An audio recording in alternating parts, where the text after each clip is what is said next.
जाती है, व्यवस्था आपको बनानी। चलिए दोनों हाथ उठा के जयकारा लगाएंगे।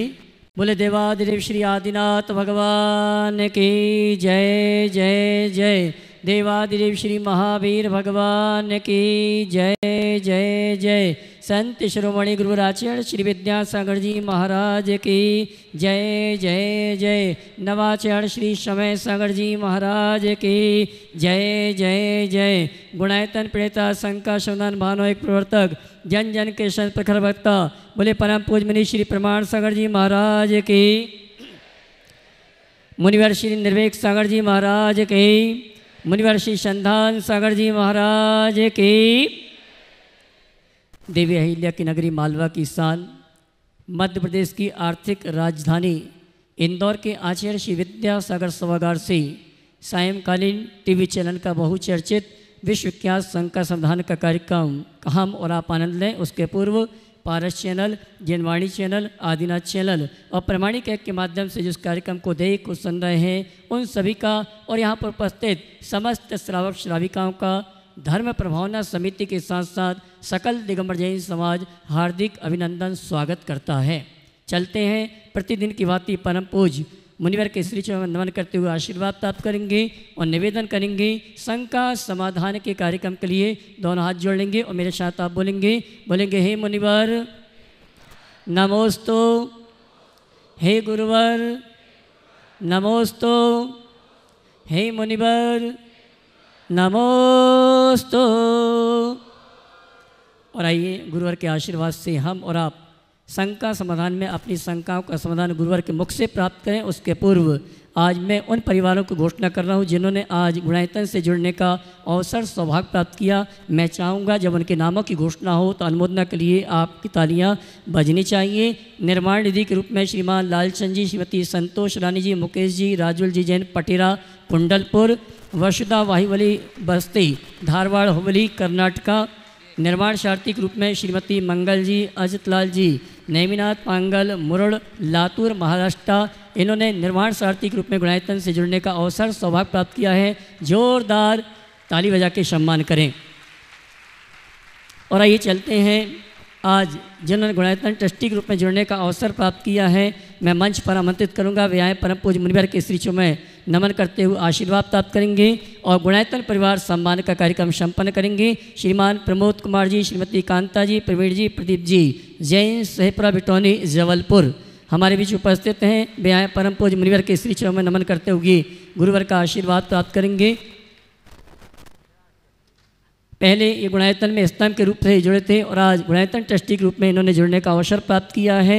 शहपुरा बिटौनी श्रीमान प्रमोद कुमार जी, उनकी धर्मपत्नी अगर यहाँ पर उपस्थित हैं तो वे आज हमें परम पूज्य गुरुवर के श्री चरण में नमन करते हुए आशीर्वाद प्राप्त करेंगे। और इनके सम्मान के लिए मैं आमंत्रित करूँगा हमारे कोलकाता से श्रीमणि संरक्षक महावीर जी लोहाड़िया और श्रीमणि संरक्षक श्रीमान पुष्पेन जी, सविता जी वांदा भोपाल। ये आएंगे हमारे सम्मानी प्रमोद कुमार जी, श्रीमती कांता जी शहपुरा बिटौनी जबलपुर। उनका गुणायतन परिवार की ओर से सम्मान का कार्यक्रम संपन्न करेंगे। मैं चाहूँगा सम्मान के समय आपकी तालियां बजनी चाहिए। आइए श्रीमान महावीर जी लोहाड़िया कोलकाता श्रीमणि संरक्षक और पुष्पेन सविता जी श्रीमणि संरक्षक वांदा भोपाल जी। हाँ जी क्षमा करना, श्रीमान महावीर जी आशा जी लोहाड़िया कोलकाता श्रीमणि संरक्षक गुणायतन हमारे गुणायतन ट्रस्टी श्रीमान प्रमोद कुमार जी शहपुरा बिटौनी जबलपुर का सम्मान का कार्यक्रम संपन्न कर रहे हैं और आप जोरदार ताली बजाकर सम्मान करें। और आइए चलते हैं सविता जी, आइए चलते हैं संघ का समाधान में अपनी शंकाओं का समाधान प्राप्त करने के लिए आपके नामों की घोषणा करने की मैं सम्मान सहित निवेदन करूंगा। आप सभी की ओर से परम पूज्य मुनिवर संधान सागर जी महाराज से दोनों हाथ उठा के जयकारा लगाएंगे। बोले परम पूज्य मुनि श्री प्रमाण सागर जी महाराज की।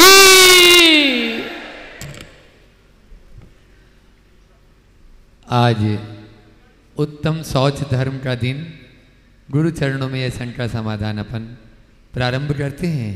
और प्रथम प्रश्न के लिए जहाँ कल अपन छूट गया था समय अभाव के कारण, आज वहीं से शुरू। सुशील जी अजमेरा एक गौ सेवक और ऑर्गेनिक के ऊपर बहुत बड़ा कार्य कर रहे हैं, वो खुद अपनी जुबानी बताएंगे और अपना प्रश्न भी गुरु चरणों में रख रहे हैं। पूरे परिवार के साथ में आ जाएं सुशील जी अजमेरा, और उसके बाद में महावीर जी लोहाड़िया, आशा जी लोहाड़िया, कोलकाता शिरोमणि सरटसेट गुणायतन, और साथ में मुन्ना रीता जी पहाड़िया भी रहेंगे। त्रिवार नमोस्तु गुरुदेव। गुरुदेव, मेरा प्रश्न हमारे सबके प्रिय गुरुदेव आचार्य विद्यासागर जी महाराज साहब से संबंधित है और विषय थोड़ा गंभीर है। कुछ तथ्य और कुछ सत्य के साथ मैं अपनी बात रखना चाहता हूँ, अतः मुझे थोड़ा अधिक समय की आज्ञा दीजिए गुरुदेव, मेरी बात पूरी कर सकूँ। हमारे गुरुदेव की हार्दिक इच्छा थी गाय को राष्ट्रीय पशु घोषित किया जाए। गुरुदेव ने सभी क्षेत्र में बहुत अच्छे कार्य किए।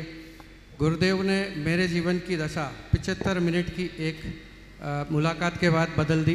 बम्बई का वैभवशाली जीवन मैंने छोड़कर और एक छोटे से गांव में रह के मैंने गौपालन शुरू किया। इस बात को लगभग 20-22 साल हो गया। गुरुदेव, ये कोई उपलब्धि नहीं है, सिर्फ मेरे मन में जो आज भी तकलीफ़ है कि बड़े बड़े राजनेता गुरुदेव के पास आते रहे। मैंने कई समुदायों के संतों के बीच में मेरा उठना बैठना हुआ। वहाँ मैंने देखा कि राजनेता आते, उनके चरणों में लोटपोट हो जाते, बोले आप जो बोले हम वो करेंगे।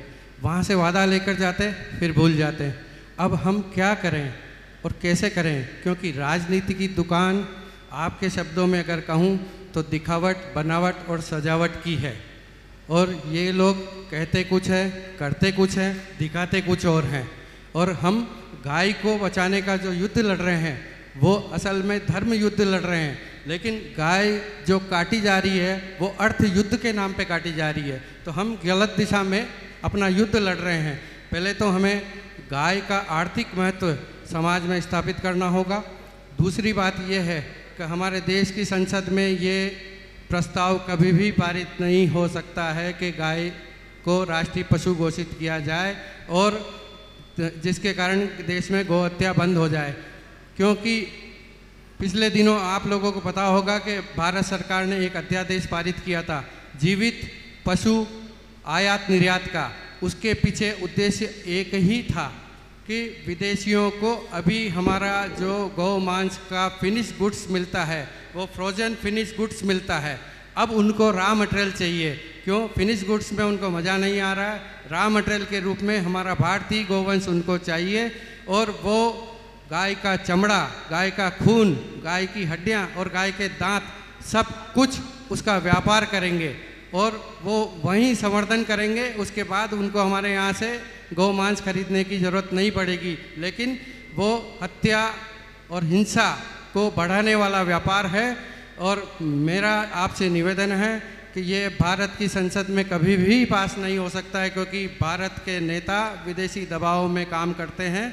और ये हमें धर्म संसद में प्रस्ताव पारित कर, ये अध्यादेश पारित कर पूरे देश में एक जन आंदोलन के रूप में खड़ा करना पड़ेगा। कई वर्षों पूर्व गुरुदेव, कई वर्षों पूर्व हमने जो गौ हत्या के रूप में जो प्रसिद्ध समुदाय है उनके मुस्लिम समुदाय के संगठनों से बात की तो उन्होंने कहा कि हम तुरंत तैयार हैं, बस आप इसको पास कराइए, हमारा समर्थन है। फिर मेरे एक बहुत बड़े नेता से मित्रता थी। बस 1 मिनट में बता रहा हूँ। बात आपकी समझ गया। देखिए, आपने जो विषय उठाया है बहुत ही गंभीर और संवेदनशील है और हम सबको इस दिशा में पूरी तत्परता से काम करने की आवश्यकता और अपेक्षा भी। परम पूज्य गुरुदेव का इस विषय पर बहुत गहरा ध्यान था और उन्होंने इसमें काफ़ी समय भी दिया।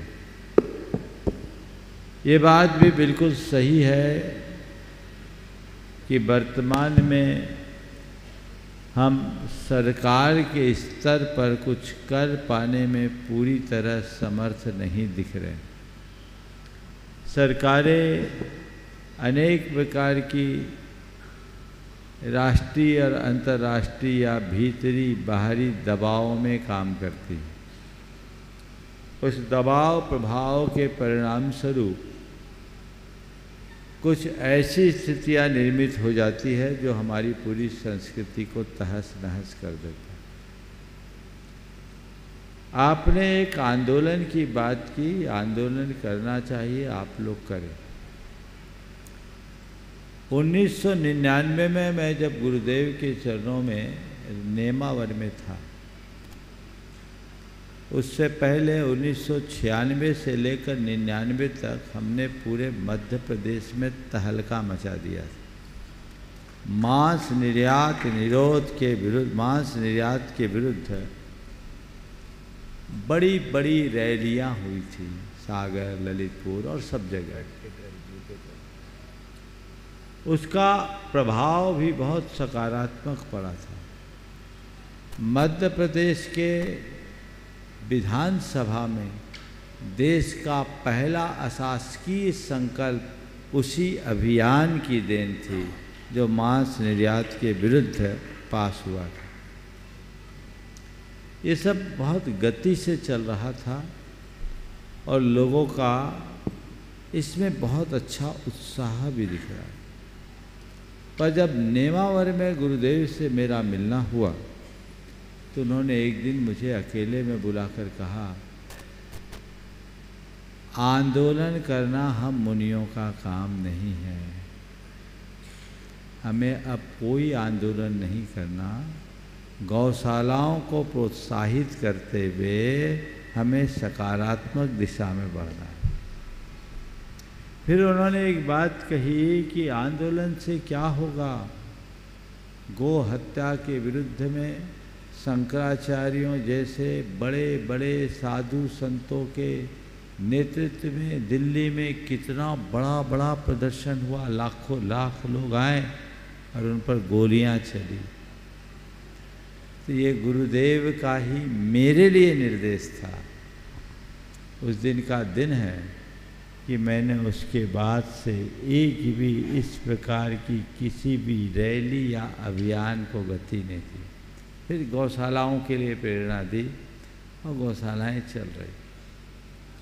ये बहुत ही प्रशंसनीय कार्य है कि आप जैसे एक अच्छे उद्योगपति ने अपनी इंडस्ट्री को बंद कर गुरुदेव की प्रेरणा से भारत की संस्कृति को आगे बढ़ाने में अपने आप को लगाया। ये स्वागत है। इनकी लोहे की इंडस्ट्री थी, अशोक जी, लोहे का इनका काम था। क्या बनाते थे? क्षमा चाहता हूँ गुरुदेव, हमारा ग्रेनाइट का काम था। ग्रेनाइट, ग्रेनाइट की खदान और फैक्ट्री सब थी, ग्रेनाइट की खदान और फैक्ट्री, हाँ। उन सबको बंद करके अभी खेती और गोपालन में लगे हैं और ऑर्गेनिक खेती को बढ़ावा देने के मिशन में देशव्यापी अभियान में लगे हैं। अभी कुछ दिन पहले ये बांग्लादेश तक हो करके आए। अच्छा कार्य। तो मैं इस दृष्टि से कहूँगा कि समाज को अभी ऐसे आंदोलन की रूपरेखा बनाने की आवश्यकता नहीं है।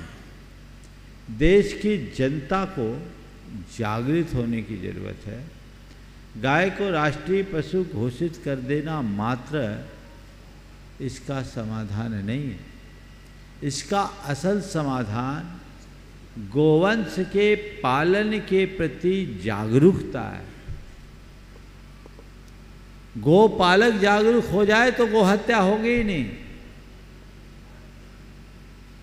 गो हत्या के लिए बधिकों के पास गाय पहुंचती कहाँ से है? गोपालकों से नहीं।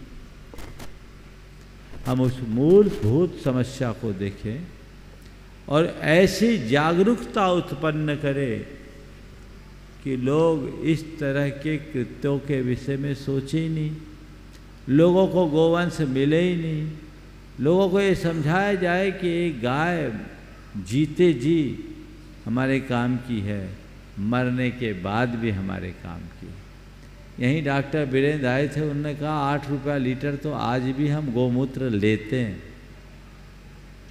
कम से कम 2 लीटर मूत्र तो गाय का निकल ही आता है। एक गाय तो अपना खर्चा अपने मूत्र से निकाल देती, फिर हत्या क्यों? ये बातें हम समझाएं।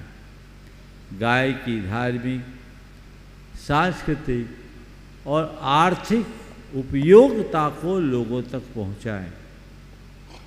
जब इसे पहुंचाने में हम समर्थ होंगे, गोवंश के प्रति लोगों में जागरूकता आएगी, तो हम इस तरह की समस्याओं से काफ़ी हद तक बच सकेंगे। इसलिए मैं आपसे भी सलाह दूंगा, भावनाओं में आकर कोई बहुत आगे बढ़ने का काम न करें, हम वही काम करें जो हम कर सकते हैं। डॉक्टर साहब भी, डॉक्टर उपेंद्र जी, मृदुला जी सोनी, वे भी अपना प्रश्न कर लें साथ में ही, और उसके बाद में महावीर जी, आशा जी लोहाड़िया को माइक जाएगा। नमोस्तु गुरुदेव। इच्छामी छुल्लक जी। गुरुदेव, नींद के दौरान क्या बंद होता है, और यदि बंद होता होनी चाहिए? मैं नाक कान गले के साथ में स्लीप एपनिया की भी प्रैक्टिस करता हूँ, और हम हमारे मरीजों को, स्पेशली बच्चों को जो 15 साल तक के हैं, उनको बोलते हैं हम 9 से 10 घंटे की नींद ज़रूरत है, और हमारी उम्र में 7 से 8 घंटे की नींद ज़रूरी है। आप लोग इतना कम सोते हैं, सुबह आपके चेहरा देख के जो स्फूर्ति और जो मोटिवेशन आपके चेहरे से और आपकी कांति से मिलता है, वो हम यदि 2-3 घंटे 4 घंटे सोएं तो सुबह हमारे चेहरे मुरझाए हुए होते हैं, या पूरा दिन लुस्त सुस्त हो जाता है। गुरुदेव, नींद जो है वो आगम के अनुसार कैसी होनी चाहिए, और किस गुण स्थान तक नींद रहती है और उसके बाद नहीं होती है, और क्या स्वप्न आपको भी आते हैं? बहुत अच्छा सवाल। देखिए, नींद जीवन की एक आवश्यकता है, जैसे भोजन है वैसे ही नींद भी, और ये एक शरीर की, मन की प्रक्रिया है। इसके बिना हम अपनी शारीरिक और मानसिक दोनों स्थितियों को नहीं संभाल सकते। चूँकि आप चिकित्सक हैं, इसलिए मैं समझता हूँ इस विषय को आप बेहतर समझते हैं, मुझे बोलने की अपेक्षा संभवतः नहीं। लेकिन जो बात है, आपके 4 सवाल, नींद में कर्म बंधता है, निद्रा होती है, कितना सोना चाहिए, और आपको सपना आता है, यही 4 सवाल। तो देखिए, नींद में बंध होता है, नींद को प्रमाद कहा। नींद में हम जड़ नहीं होते, हम विश्राम करते हैं, पर हमारी चेतना तो बनी रहती है ना। नींद की घड़ी में भी हमारी चेतना बनी रहती है, और हमारा सबकॉन्शियस माइंड पूरा काम करता रहता है।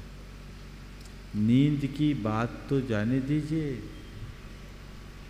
मैं आपको और एक गहरी बात बता रहा हूँ।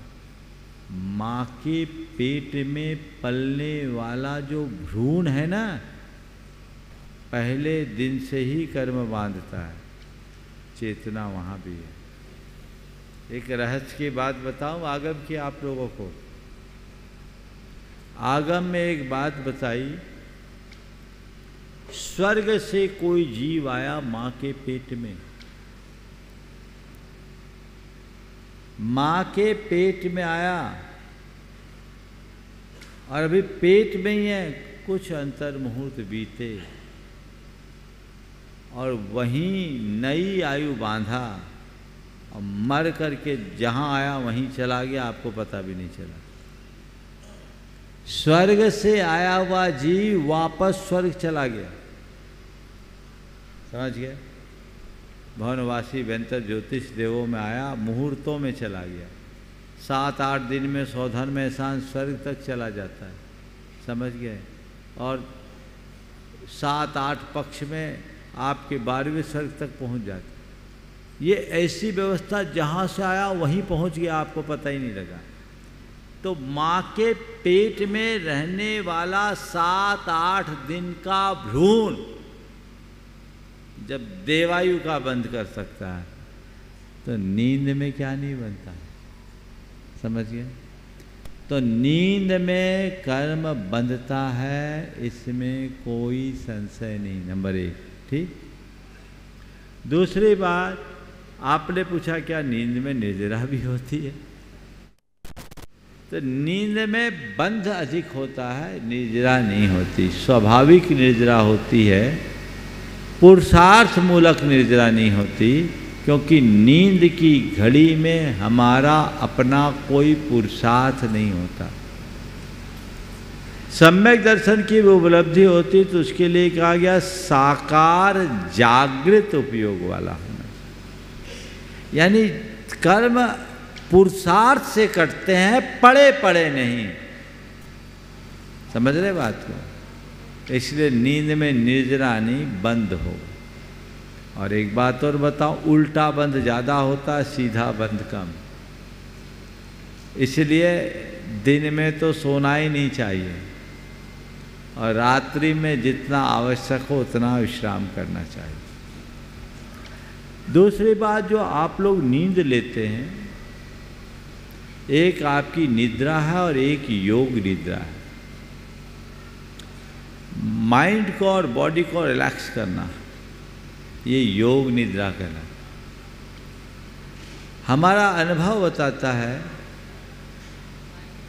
कि 10 मिनट की योग निद्रा 2 घंटे की नींद को कवर कर लेती है।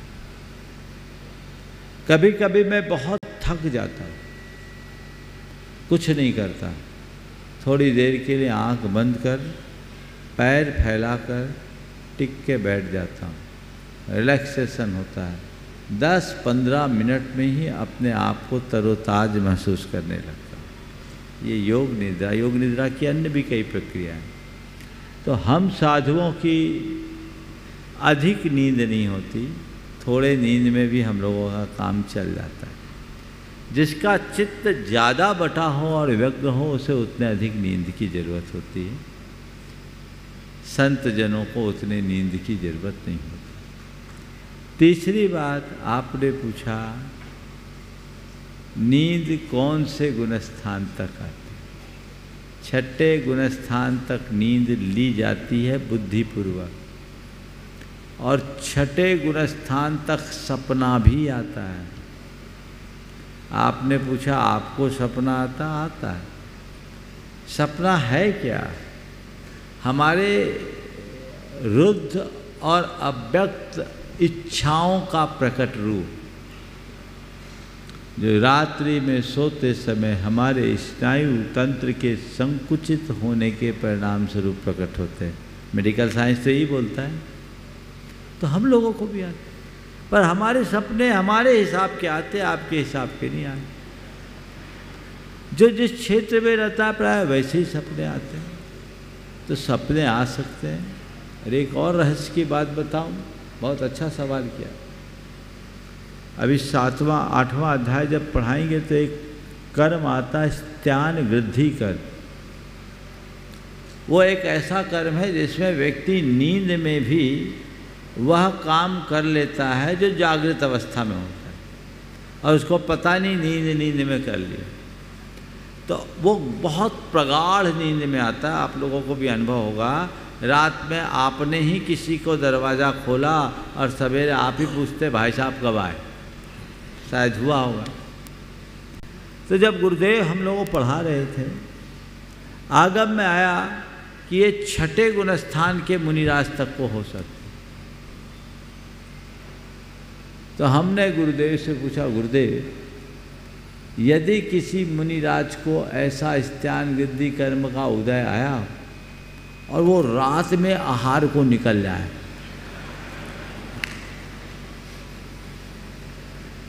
मुनि महाराज को सपना आया, स्त्यान वृद्धि कर्म है, वो रात में आहार को निकल गए। तो गुरुदेव ने क्या बोला मालूम? मान लो उसी समय किसी श्रावक को भी वही सपना आ गया और वो पड़ लिया, दोनों का आहार भी हो सकता है।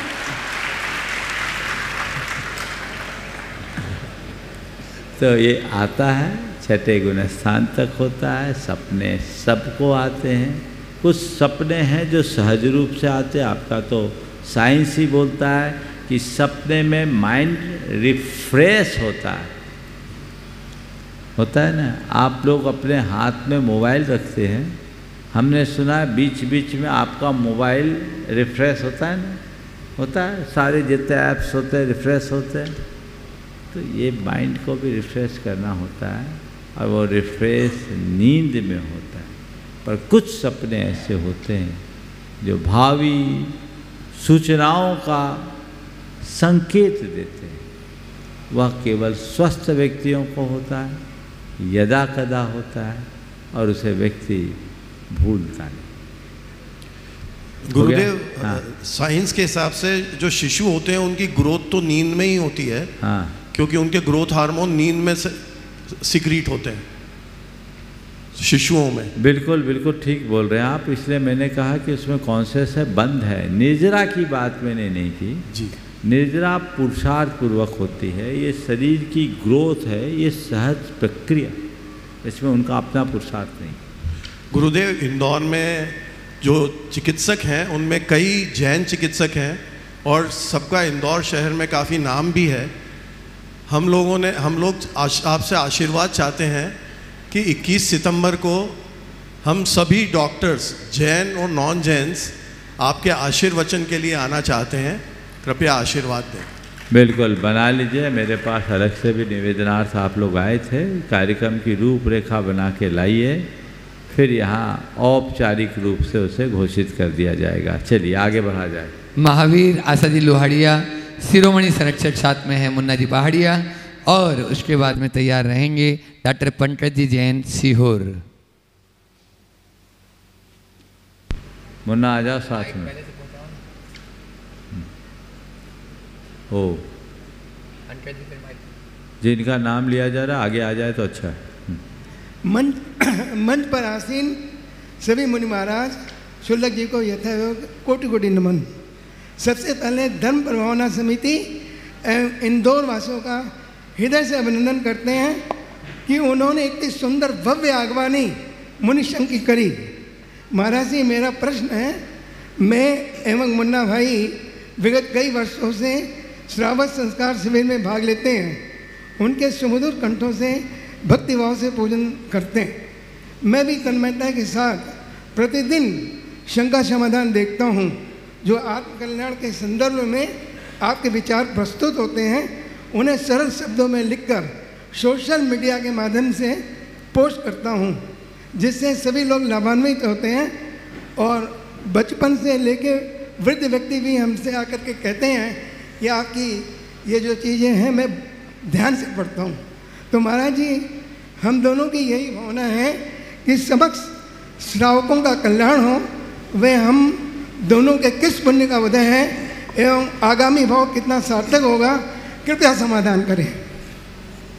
आगामी भाव कैसे सार्थक होगा, तो बस इतना ही कहूँगा, भगत बनने मात्र से सार्थक नहीं होगा, व्रती बनोगे तो सार्थक होगा।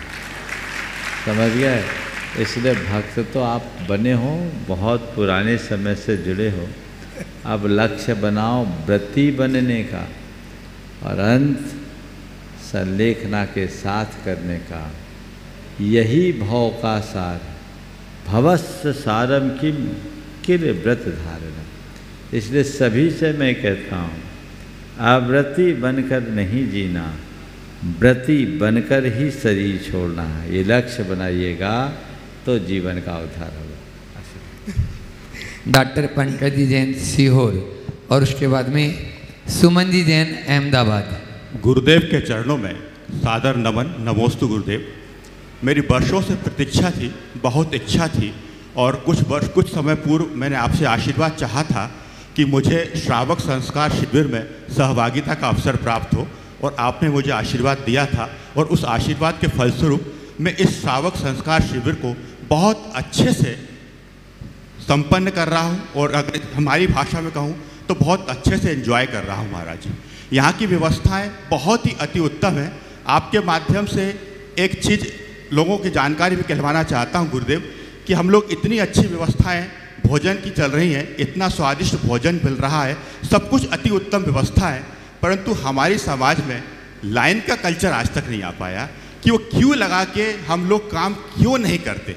मैं महाराज जी रोटरी क्लब का असिस्टेंट गवर्नर रह चुका हूँ, वहाँ भी 1,000 लोग भोजन करते हैं, लेकिन करते सब लाइन से हैं। तो आपके माध्यम से ऐसी हमको प्रेरणा मिले। और एक आशीर्वाद और, गुरुदेव बहुत वर्षों से मेरी इच्छा है, एक इच्छा आपके आशीर्वाद से पूरी, वो दूसरी भी आप पुनः आशीर्वाद दें कि एक मंडल के रूप में मैं सिद्ध चक्र मंडल विधान के रूप में सिद्धों की आराधना कर सकूं। ऐसा मेरी विनती है, ऐसा मेरा निवेदन है गुरुदेव। देखिए, बहुत अच्छी बात कही। आपकी एक भावना पूरी हुई, दूसरी भावना का भी आवेदन तो आपने कर ही दिया है, पूरी हो जाए आशीर्वाद। आपने बहुत अच्छी बात। हम लोगों में एक बहुत बड़ी कमी है, कहने को जैन समाज एक प्रबुद्ध समाज मानी जाती है, सभी बुद्धिजीवी हैं, लेकिन डिसिप्लिन के माध्यम में बहुत पीछे। सेल्फ डिसिप्लिन दिखता ही नहीं, सब जगह धक्का प्लेट होता है। ये थोड़ा हम लोगों को सीखना चाहिए। क्यों नहीं हम लाइन में लग सकते? और यही व्यक्ति जब किसी दूसरे ऑर्गेनाइजेशन से जुड़े होते, वहाँ जाते, आपने बोला लायंस क्लब का मैं डिप्टी असिस्टेंट गवर्नर है, लायंस क्लब रोटरी में जैन तो भरे पड़े, तो वहाँ जा कर के तुम वही डिसिप्लिन पालोगे। यहाँ इसका क्या कारण है? मुझे दिखता है कि हमने यहाँ अपना कोई नियम ही नहीं बनाया। जी महाराज, अनुशासन तोड़ना ही हमारा नियम बन गया है। मैं चाहूँगा कल से आप सबको कहना न पड़े। सभा में भी आप लोग बैठते तो बेतरतीब बैठते, कल से ऐसा बोलने का अवसर ना आए, ये आपको सुनिश्चित करना खुद की बात। क्यों ना हम लोगों को एक अनुशासन का पाठ पढ़ाएं, उनके बीच एक अच्छी झांकी दिखाएं।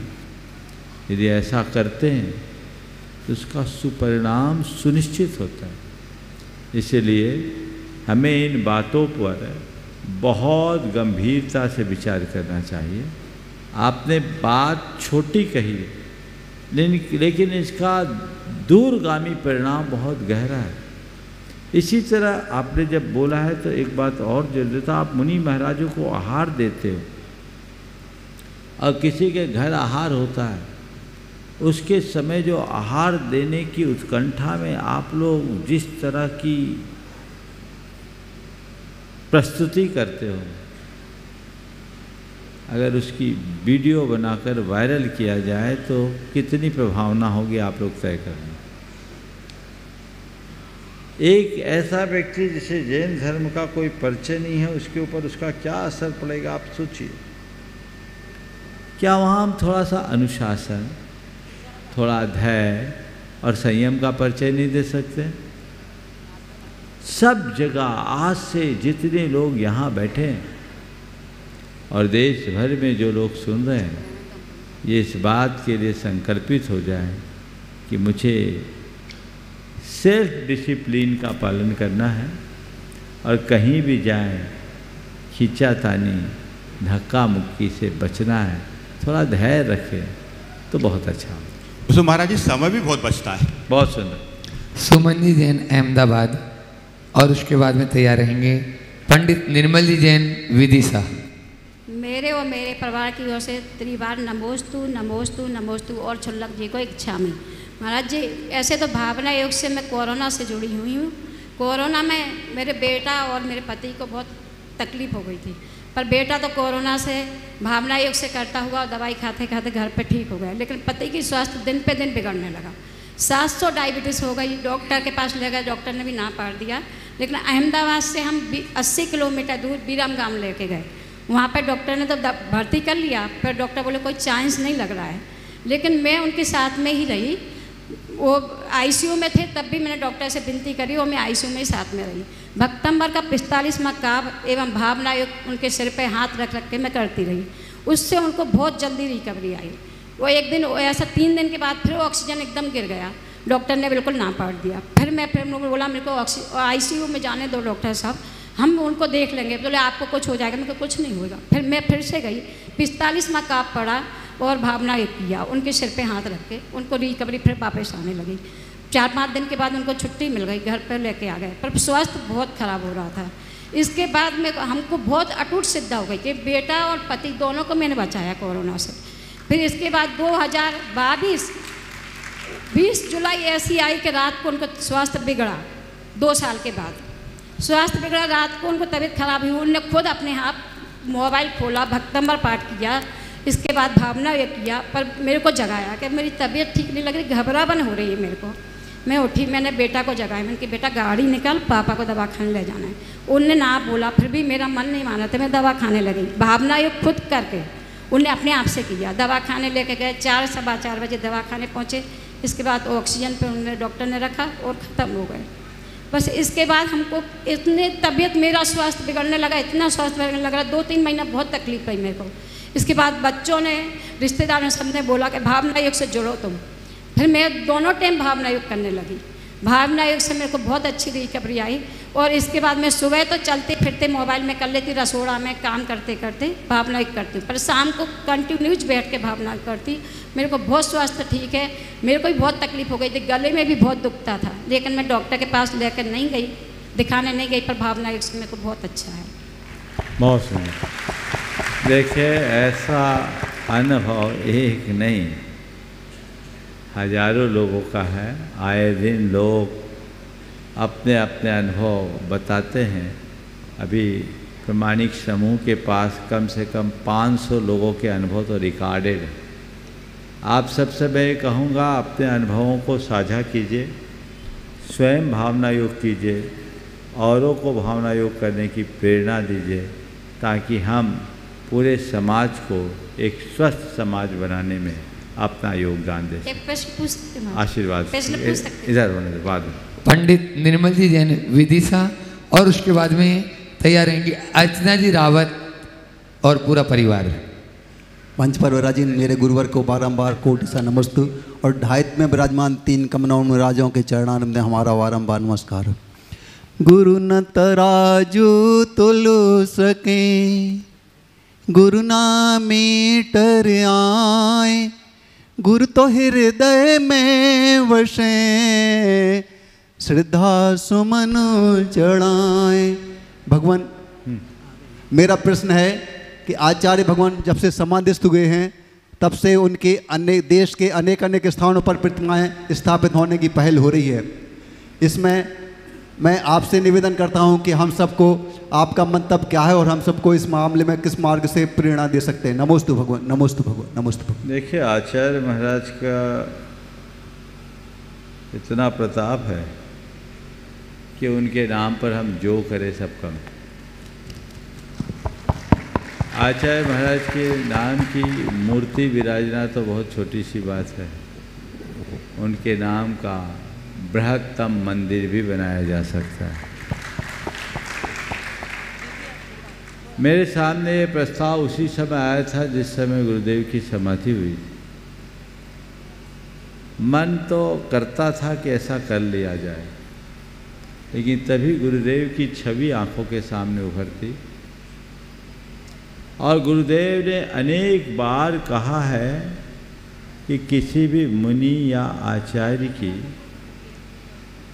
हूबहू आकृति नहीं बनानी चाहिए, उनकी मूर्ति प्रतिष्ठित नहीं करनी चाहिए।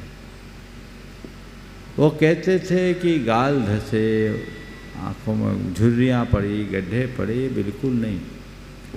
बनाए तो समचतुरस्र संस्थान जैसे भगवान की मूर्ति हो। और वो कहते थे कि इतने सालों में इतने महान महान आचार्य हुए, इक्का दुक्का प्रतिमाएँ, और इस तरह से आचार्यों और मुनियों की प्रतिमाएं बनने लगेगी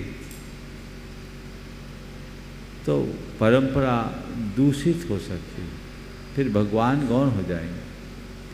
पर चूंकि आचार्य महाराज का मामला तो वो तो हमारे भगवान है, हमारा भी मन तो करता है कि उनकी मूर्ति स्थापित हो जाए, लेकिन मन करता है, अंदर का मन बोलता है गुरु की उपेक्षा, आज्ञा की अवहेलना कर, उनके विचारों को गौण कर उनकी मूर्ति को साकार करना उचित नहीं। तब मैंने लोगों से कहा था कि हम लोग कुंडलपुर पहुंच रहे हैं, इस विषय में संघ में चर्चा करने के बाद ही मैं कुछ बता पाऊंगा। इस मंच पे भी ये सवाल आया था और मैंने सार्वजनिक रूप से भी यही कहा था कि कुंडलपुर पहुंच रहे हैं, हम लोग सब एकत्रित होंगे और इस पर विचार मंथन करने के बाद जो पूरे संघ का विचार होगा वही मेरा विचार होगा। पर संयोगतः कुंडलपुर में हम लोग जितने दिन रहे 20-25 दिन, इस विषय पर कोई चर्चा ही नहीं हो पाई। इतनी भीड़ भाड़ की कोई चर्चा ही नहीं हुई, इसलिए बात मन की मन में रह गई। इसलिए मैं तो इस विषय में एक ही राय रखता हूँ कि इस पर बहुत गंभीरता और व्यापकता से विचार करना चाहिए और एक राय एक मत से कार्य करना चाहिए। यदि संघ की राय हो तो समाज तो तैयार बैठी है, हर गांव में गुरुदेव का मंदिर बन सकता है, लेकिन ऐसी राय के पूर्व मंथन जरूरी है। सबकी एक राय होनी चाहिए। गुरुदेव ने ज्ञान सागर जी महाराज की मूर्ति बनकर आई थी, स्थापित नहीं होने दिया, और तब उन्होंने कहा था ये उचित नहीं, समझ गए। तो ये चीज़ें तब से है, हम लोग तो बहुत पुराने समय से संघ में रहे। अनेक बार उन्होंने स्वाध्याय के समय में भी ये बात कही है, बल्कि बड़ी स्पष्टता के साथ कही है। तो वो सब बातें हम लोगों के जहन में हैं। इस वजह से अभी तक हमने किसी को प्रोत्साहित नहीं किया, और अंदर की बात करूं तो किसी को मना भी नहीं किया। मना नहीं किया, भैया तुम जानो, हम मना क्यों करें। लेकिन हमने अभी तक किसी को कहा नहीं, और आप हमसे आशीर्वाद लेने आओगे तो हम कहेंगे भी नहीं, और आप करोगे तो हम मना करेंगे भी नहीं। हम क्यों नहीं कहेंगे? क्योंकि गुरुदेव ने इस पर अपनी असम्मति रखी। अब इस पर यदि संघ की सम्मति बन जाए तो जिस दिन संघ की सम्मति बनेगी उस दिन मैं चाहूँगा सबसे पहले उसकी शुरुआत मुझसे हो।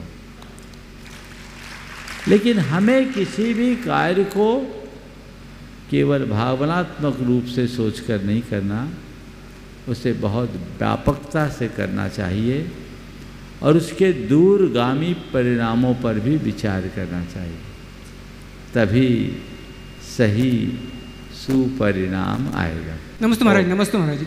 महाराज जी, मैं जिस मंदिर में जाता हूँ अभिषेक करता हूँ, एक्चुअली आचार्य जी आपका नाम बुलाया क्या? मैं एक उसी संबंध में अभी नहीं, और कार्यक्रम में वेट करिए। अभी अर्चना जी रावत भी अब थोड़ा सा अभी रुके हैं, और इधर पहले मैं आपके अन्य प्रश्नों का उत्तर और मिलेगा, लेकिन पहले माइक दे रहा हूँ अभय भैया जी को। अभय भैया जी अपनी बात प्रारंभ करें। आज हमारे धर्म प्रमाण समिति के और शिविर के मुख्य निर्देशक आदरणीय बाल ब्रह्मचारी अशोक भैया जी, जिनका आज जन्मदिन है, मैं चाहूँगा ताली बजा के उनको सम्मान करें। और आज इनके परिवार गुणायतन से संस्थापक सदस्य के रूप में जुड़ने का सौभाग्य प्राप्त किया है। मैं सम्मान से आमंत्रित करूंगा श्रीमती शशि जी, प्रकाश चंद जी, श्रीमती कल्पना जी, डॉक्टर रविंद्र कुमार जी, श्रीमती पूर्वी, राहुल जी, श्रीमती राशि जी, रत्नेश जी, श्रीमती प्रियंका जी, सचिन जी, सम्यक जी, दिव्यम जी, समृद्धि जी, पारस छाया परिवार, लिधौरा, मुंबई, पृथ्वीपुर, ये सभी आएँ और परम पूज्य मुनिवर के श्री वंदना करते गुरुवंदना का सौभाग्य प्राप्त करेंगे। और इनके सम्मान के लिए मैं आमंत्रित करूँगा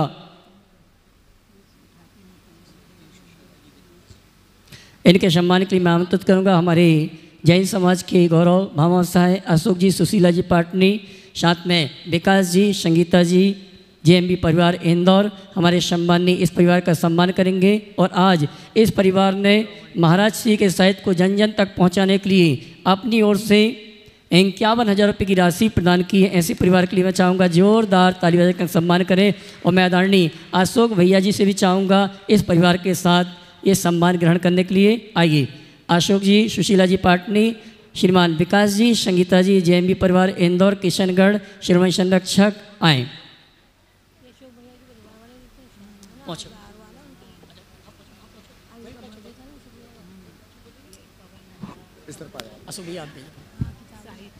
आपकी तालियां बजना चाहिए।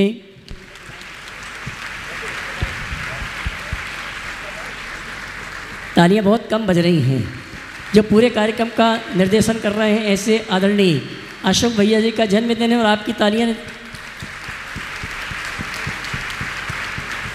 जैन समाज के गौरव भामा सहाय हमारे आदरणीय अशोक भैया जी और उनके परिवार का सम्मान कर रहे हैं, जिन्होंने आज अपने परिवार को गुणायतन ट्रस्टी के रूप में जुड़ने का अवसर प्रदान किया और साथ ही परम पूज्य मुनिवर के साहित्य को जन जन तक पहुंचाने के लिए इस परिवार ने सहयोग प्रदान किया।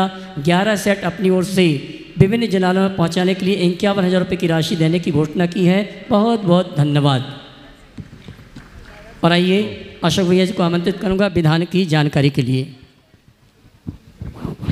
आइएगा बंधुओं, श्रावक संस्कार शिविर के इस साधना के मेले को आप देख रहे हैं, जहाँ पर भक्ति का सैलाब भी है और साधना का सैलाब भी आप एक साथ यहाँ पर देख रहे हैं। लेकिन एक ऐसा अवसर भी आपके सामने आ रहा है जहाँ पर भक्तों की रंग बिरंगी भीड़ दिखाई देगी। आप देख सकेंगे इसे 7 नवंबर से 15 नवंबर तक, जब इंदौर महानगर में एक इतिहास लिखा जाएगा 108 सिद्धचक महामंडल विधान के माध्यम से। संस्कृत भाषा का वह सिद्धचक महामंडल विधान जिसमें महाराज श्री का संपूर्ण समय चरण सानिध्य हमें प्राप्त होता है। इतना ही नहीं, महाराज श्री के मुखारबिंद से उस विधान के संपूर्ण मंत्रोच्चार होते हैं। उनके मुखारबिंद से निकले एक एक बीजाक्षर हमारे कर्णों में पड़ते हैं। हम अपने हाथों में द्रव्य सामग्री लेकर के प्रभु चरणों में समर्पित करते हैं। और वह सामान्य विधान नहीं, सामान्य विधान में वह द्रव्य सामग्री एक बार चढ़ाई जाती है, लेकिन संस्कृत के विधान में एक एक सामग्री को 9 बार समर्पित किया जाता है। ये सौभाग्य आपके इंदौर महानगर में आपके लिए प्राप्त हो रहा है। और साथ ही इससे भी बड़ा सौभाग्य, इतिहास का पहला हस्ताक्षर इंदौर महानगर में होगा, जब सिद्धों की आराधना के बाद 108 मंडली सिद्धचक महामंडल विधान के बाद 108 रथ यात्राएं आपके भव्य नगर में यहाँ पर निकलेंगी। उन पर चांदी के चैत्यालय होंगे, उनमें जिनबिंब विराजमान होंगे। तो ये सौभाग्य आपके लिए प्राप्त होगा। बंधुओं, महाराज श्री की उदारता देखिएगा। जब इस विधान की घोषणा की गई थी तब आपके परिवार के 8 सदस्यों के लिए मौका था भक्ति करने के लिए, लेकिन महाराज श्री के आशीर्वाद की छांव विस्तृत हुई और उस विस्तृत छांव में आपके परिवार के 12 सदस्यों के लिए यह मौका मिला। और देखते देखते, आपके सोचते सोचते, आपके विचार करते करते 108 मंडल सुनिश्चित हो चुके हैं। तो एक बार जोरदार करतल ध्वनि उन सभी पुण्यार्जकों के लिए। लेकिन मौका अभी भी आपके हाथों में है। हम सारी टिकट्स क्लियर होने के बाद भी वेटिंग टिकट लेते हैं और इस आस में रहते हैं कि मेरी टिकट निश्चितम रूप में क्लियर होगी, कन्फर्म होगी। और आपको कन्फर्म टिकट मिलती भी है कई बार, क्योंकि जब दूसरे की टिकट कैंसिल होती है तो वेटिंग वालों की लिस्ट अपने आप आगे बढ़ जाती है। तो आप अभी भी पुण्यार्जन प्राप्त कर सकते हैं। आप अपने परिवार के नाम को लिखा करके आप पुण्यार्जन करिएगा। भले ही वेटिंग लिस्ट में आएगा, पता नहीं किसकी टिकट कैंसिल होगी और आपकी पुण्य उछाल मारेगा और आपकी टिकट क्लियर होकर के सौभाग्य आपके हाथों में मिलेगा। समिति की ओर से 3,51,000 रुपये की राशि सुनिश्चित की गई है एक मंडल के लिए। उसमें आपके 12 सदस्य होंगे, हथकरघा के 2 जोड़ी वस्त्र होंगे, द्रव्य सामग्री, आवास और भोजन की व्यवस्था। लेकिन एक बड़े समाज जन के लिए कल घोषणा जैसे कि की थी, बहुत लोगों की बार बार मांग आ रही थी कि हमारे लिए क्या है, हमारे लिए क्या है, क्योंकि जो राशि घोषित की थी तो वो राशि आपके हिसाब से आपको थोड़ी सी अनुकूल नहीं हो रही थी। धर्म समिति, चातुर्मास समिति की उदारता, महाराज श्री का आशीर्वाद कि पहले ये भावना थी कि सिर्फ 108 जोड़े इंद्रदानी के रूप में वहां पर बैठे हैं, लेकिन इंदौर महानगर और आप लोगों की बार बार महाराज श्री के चरणों में की गई प्रार्थना का ये असर है कि अब महाराज श्री की भावना विस्तृत हुई।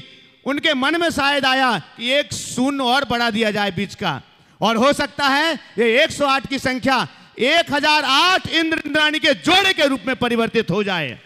और इसीलिए कल घोषणा आपके बीच की गई थी कि मात्र 21,000 रुपए की राशि में आप इंद्राणी बनकर के सौभाग्य प्राप्त कर सकेंगे। लेकिन ये अवसर इंदौर महानगर में निवास करने वालों के लिए है, क्योंकि आप अपने घर पर रहेंगे तो इतने 1000 जोड़ों के लिए आवास की कोई व्यवस्था नहीं करना होगी। तो आप ये सौभाग्य प्राप्त करें। और जैसे ही कल घोषणा की थी, कल से ही जो पदाधिकारी हैं उनके मोबाइल नंबर लगातार बज रहे हैं। अभय भैया जी के पास भी, हमारे पास भी मैसेज आ रहे हैं कि आप मेरा लिखा दीजिए, मेरा लिखा दीजिए। लेकिन मैंने कहा समिति ने यह सुनिश्चित किया है, चाहे बड़े मंडल हों, चाहे इंद्राणी हों, जिनकी राशि पहले जमा हो जाएगी उनका मंडल निश्चित माना जाएगा और उनके इंद्राणी की जोड़ी भी निश्चित मानी जाएगी। इसलिए आप अपनी राशियां जमा कराइएगा। बहुत सारे मंडलों की राशियां जमा भी हो चुकी हैं, आपका मंडल सुनिश्चित होगा।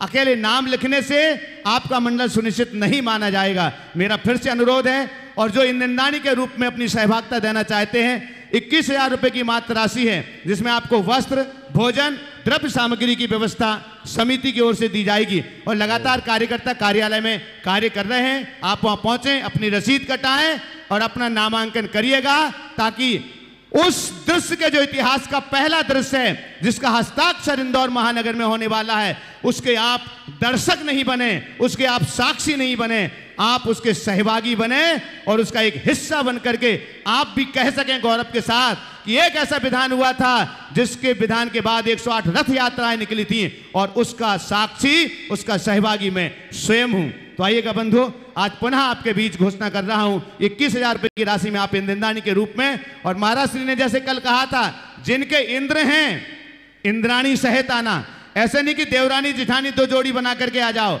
पहला मौका, पहला सौभाग्य उन्हीं के हाथों में है। और एकल के लिए भी कल से लोग आ रहे हैं, क्या व्यवस्था होगी उसके लिए महाराज श्री के चरणों में मैं निवेदन करता हूं कि एकल के लिए भी महाराज श्री कोई आशीर्वाद प्रदान कर दें। देखो, इसमें 2 काम कर लिया जाए। बाहर वाले जिनकी आवास की व्यवस्था हो उनको भी स्थान देना चाहिए। आपके पास आवास नहीं है, कोई बात नहीं, आप अपने आवास की व्यवस्था कर ले और आ जाएं, और ये व्यवस्था उनको देना चाहिए, मना किसी को नहीं करना चाहिए। और व्यवस्थाएं ऑनलाइन व्यवस्था कर दीजिए, सब हो जाएगा। और आखिरी सवाल के लिए अशोक जी पाटने। अशोक जी, हाँ चलेगा। महाराज श्री का आशीर्वाद आपको पुनः मिला है। बाहर वाले जो हैं, इंदौर महानगर से बाहर वाले हैं, उनके लिए भी संगीता जी, जो शिरोमणि संरक्षक, उनके लिए भी इंद्राणी की सुविधा दी है, लेकिन आवास व्यवस्था उनको स्वयं करना होगी। इसके बाद नमोस्तु महाराज श्री। इच्छा में चुलक जी, महाराज श्री आज सोच धर्म है, तो प्राप्त को पर्याप्त मानना, क्या यह सोच धर्म की सही व्याख्या है? बहुत अच्छा सवाल। प्राप्त को पर्याप्त मानना, मैं कहूँगा शौच धर्म का वास्तविक परिणाम है। लेकिन प्राप्त को पर्याप्त मानने का अर्थ थोड़ा अच्छे से समझना। प्राप्त को पर्याप्त मानना यानी जितना है सफिशिएंट है, अब हमको कुछ नहीं करना, हाथ पर हाथ धर करके बैठ जाओ, ये उसकी अधूरी व्याख्या। प्राप्त को पर्याप्त मानने की व्याख्या एक युवा के लिए ये है कि प्रयास करो, पूरा करो, रिजल्ट जो आए उसे पर्याप्त मानो। ग्रोथ होगी, कर्म करो, पर फल को लेकर परेशान मत हो। आज कोई अच्छा युवा उद्यमी है, अगर उसको हम ऐसा कह दें कि भैया प्राप्त को पर्याप्त मानो, तो विकास रुक जाएगा। ग्रोथ रुकेगी तो इकोनॉमी भी खराब होगी। और एक व्यक्ति यदि कोई कारोबारी अपना कारोबार करता, उद्योग चलाता है, तो मेरा मानना है वह केवल खुद के लिए पैसा नहीं कमाता, उसके इस उपक्रम से देश भी आगे बढ़ता है, लोगों को रोजगार के अवसर उपलब्ध होते हैं। इसलिए इस बात की हमें व्यापक व्याख्या करनी चाहिए। प्राप्त को पर्याप्त न मानने के कारण टेंशन है। हमेशा एक बात सोच करके चले कि मेरे हाथ में एफर्ट है, रिजल्ट नहीं, तो ये अपने आप ठीक है, जो आ गया सो ठीक है, पर हाथ पर हाथ धर करके बैठना किसी भी प्रगतिशील व्यक्ति के लिए उचित नहीं होगा। लेकिन एक सीमा में जाने के बाद उससे भी ऊपर उठना है। प्राप्त को पर्याप्त मानना ही पर्याप्त नहीं, प्राप्त का परित्याग करना ही पर्याप्त है। सब त्यागो, कल्याण उसमें होगा। इसलिए भूमिका अनुरूप कार्य करना चाहिए, तभी काम हो सकता। हाँ बोलिए आप। अर्चना जी रावत थोड़ा स्पीड सीधे प्रश्न बोले। हाँ, सीधे प्रश्न। मुस्कुराकर आप किसी को भी अपना दोस्त बना सकते हैं और हंसकर दुश्मन। फिर भी महाराज जी सब लोग मुस्कुराने की जगह हंसते क्यों हैं किसी पर भी? मुस्कुराकर आप सबको अपना दोस्त बना सकते हैं और हंस कर के दुश्मन। आपने बोला कि लोग हंसते क्यों हैं, क्योंकि लोग फंसते हैं और फंसाने में आनंदित होते हैं। समझ गए? काश हम जीवन की सच्चाई को समझे। एक विचारक ने बहुत अच्छी बात कही है, हम किसी के साथ जी चाहे हंसे पर किसी पर कभी ना हंसे। किसी के साथ हंसना अच्छाई है और किसी पर हंसना बुराई। हम अपने जीवन में इसी अच्छाई को उद्घाटित करें। इस भाव के साथ जैसे अभी भैया जी ने आप सबको आगामी अष्टानिका में सिद्ध चक्र महामंडल के विधान के संदर्भ में जानकारियाँ दी। विधान में आम जन भागीदारी ले सके इसलिए व्यवस्था दी गई। ये मौका है पूरे इंदौर के निवासियों का कि ऐसा कोई घर न बचे जो सिद्ध चक्र विधान में अपनी सहभागिता न दे पाए। राशि महत्वपूर्ण नहीं है, ये व्यवस्था है, उसमें तुम्हारा द्रव्य लगना चाहिए और जब तुम्हारा द्रव्य लगेगा तभी तुम्हें उसका लाभ भी होगा। इसलिए कोई वंचित न रहे, सभी अपना मन बनाएं और इसका पूर्ण लाभ लेकर अपने जीवन का उद्धार करें। इस भाव के साथ यहीं पर विराम। बोलिए परम पूज्य आचार्य गुरुवर श्री विद्यासागर जी। बोले परम पूज्य मुनिषी प्रमाण सागर जी महाराज की, मुनिषी निर्वेक सागर संधान सागर जी महाराज की। और आइए सायंकालीन आरती के लिए मैं सम्मानित आमंत्रित करूँगा। प्रभु धारा गी रंगमा रंग गयो रे, रंगमा रंगमा रंगमा रे, रंगमा रंगमा रंगमा रे। प्रभु धारा गी रंगमा रंग गयो रे। आया मंगल दिन मंगल अवसर, आया मंगल दिन मंगल अवसर। भक्ति माथारी में नाच रयो रे, भक्ति माथारी में नाच रयो रे।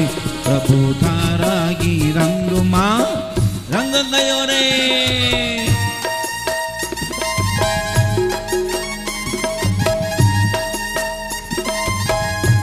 ओम। मैं निवेदन करना चाहूँगा प्लीज़ ओम। मंच में कोई भी ना आए, सिर्फ अतिथियों के अलावा ही आरती मंच पे खड़े होकर करेंगे। शेष लोगों से निवेदन है कोई भी ऊपर ना आए। मुन्ना जी। ओ रंगमा रंगमा रंगमा रे, प्रभु धारा गी रंगमा रंग गयो रे।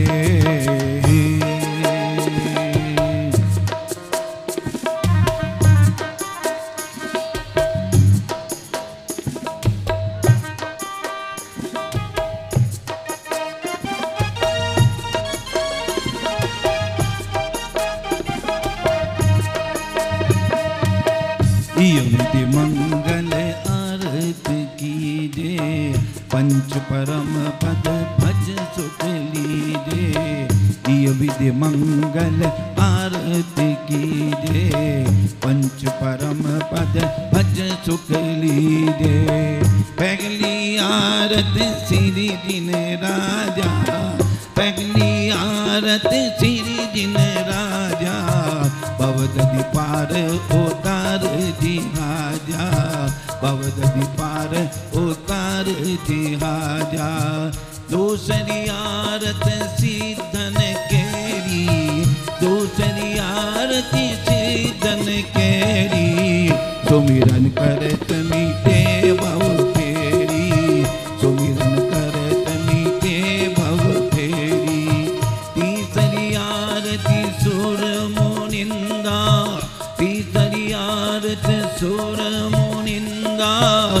जन्म मरण दुख दूर करिंदा, जन्म मरण दुख दूर करिंदा। चौथी आरत सिर उवजाया,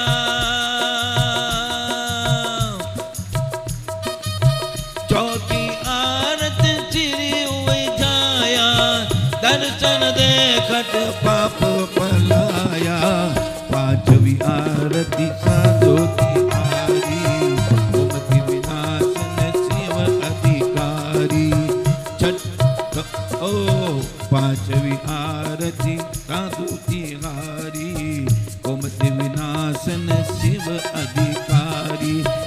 विधि मंगल आरती कीजे, पंच परम पद भज सुख लीजे।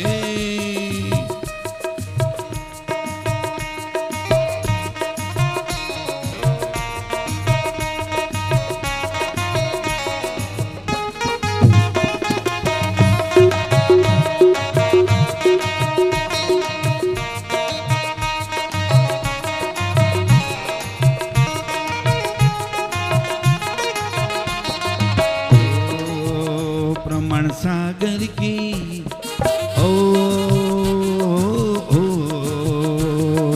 प्रमाण सागर जी महाराज, प्रमाण सागर जी महाराज, निर्वेद सागर जी महाराज, संधान सागर जी महाराज। आज तारी आरती उतारो प्रमाण सागर जी महाराज।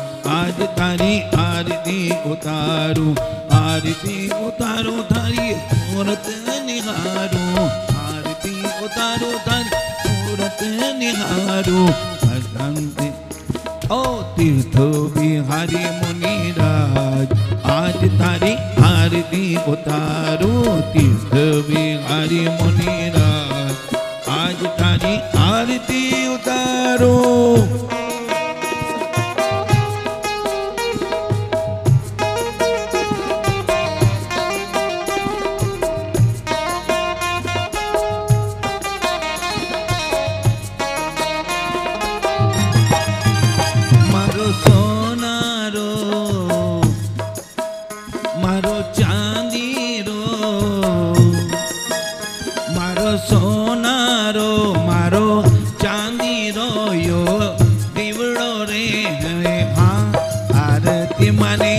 करवा दे, अरे हाँ आरती मनी करवा दे। गुरुदेव की ऋषिराज की, गुरुदेव की ऋषिराज की, अरे हाँ आरती